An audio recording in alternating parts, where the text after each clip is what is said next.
여러분, 세계 에너지 시장을 움직이는 보이지 않는 손이 있다면 과연 누굴까요? 바로 중국입니다. 오늘 중국의 석유 비축 전략이 어떻게 조용하지만 강력하게 전 세계 유가를 좌우하는지 그 숨겨진 이야기를 한번 파헤쳐 보겠습니다. 자, 보통 육아 얘기하면 딱 떠오르는 게 있죠. 바로 오펙. 전통적인 산유국들이 모여서 시장을 꽉 잡고 있다. 이렇게들 생각하시잖아요. 근데 정말 지금도 그럴까요? 여러 데이터를 뜯어보면 이제 이야기가 완전히 달라졌다는 걸 알 수 있어요. 시장의 무게중심이 오펙에서 중국으로 옮겨왔다는 거죠. 중국은 더 이상 그냥 석유를 많이 쓰는 나라가 아닙니다. 아주 조용하지만 강력하게 세계 유가의 방향키를 쥔 핵심 플레이어가 됐습니다. 아니, 그럼 중국이 도대체 뭘 가지고 있길래 이렇게 시장에 큰 영향을 미치는 걸까요?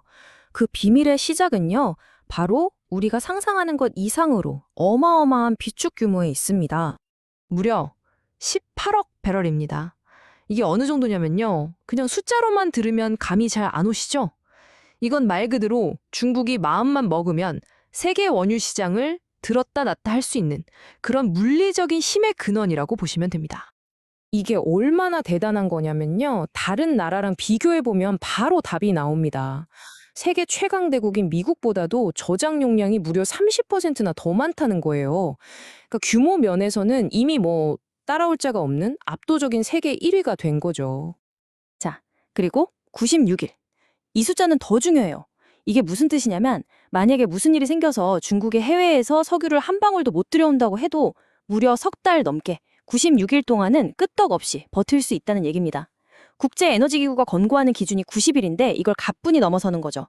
정말 철저하게 에너지 안보를 준비하고 있는 겁니다. 이렇게 거대한 저장고를 가졌다는 건 사실상 엄청난 무기를 손에 쥔 거나 마찬가지잖아요. 그럼 중국은 이 강력한 무기를 어떻게 쓰고 있을까요? 그 전략을 보면요, 놀라울 정도로 간단하면서도 또 굉장히 강력합니다. 바로 역주기적 구매 전략이라는 건데요. 말이 좀 어렵죠? 근데 알고 보면 아주 간단해요.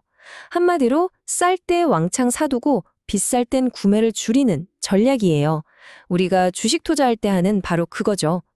근데 이걸 개인 차원이 아니라 전 세계 시장을 뒤흔들 정도의 국가적인 스케일로 하고 있다는 게 핵심입니다.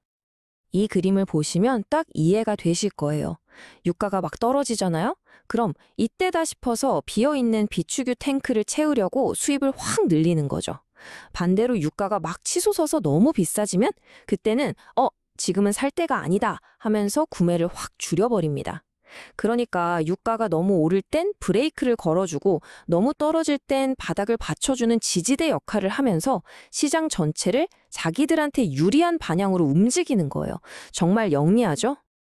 자, 그럼 이 똑똑한 전략이 실제로 세계 시장에는 어떤 영향을 미치고 또 중국의 에너지 안보에는 얼마나 큰 힘이 되는지 그 구체적인 내용을 한번 들여다보겠습니다.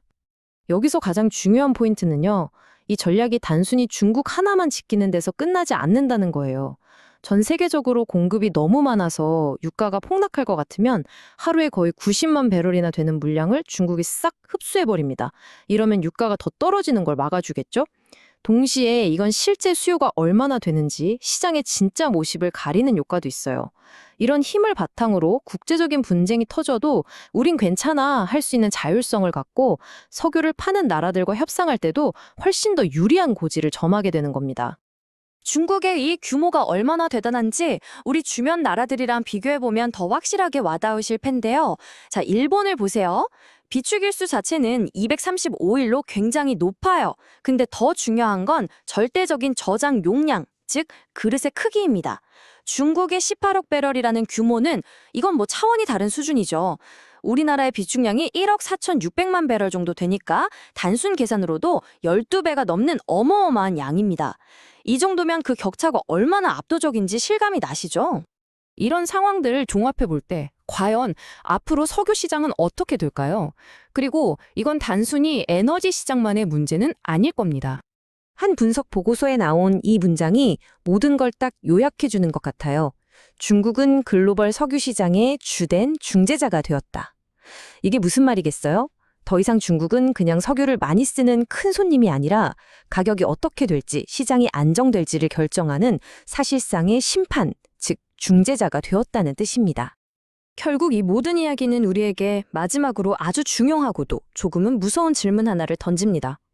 전 세계 경제의 혈액이라고 할 수 있는 이 석유에 대한 중국의 통제력이 앞으로 계속해서 더 커진다면 과연 이 힘은 전 세계 국가들 간의 관계, 즉 지정학적 지형도를 어떻게 바꿔놓게 될까요?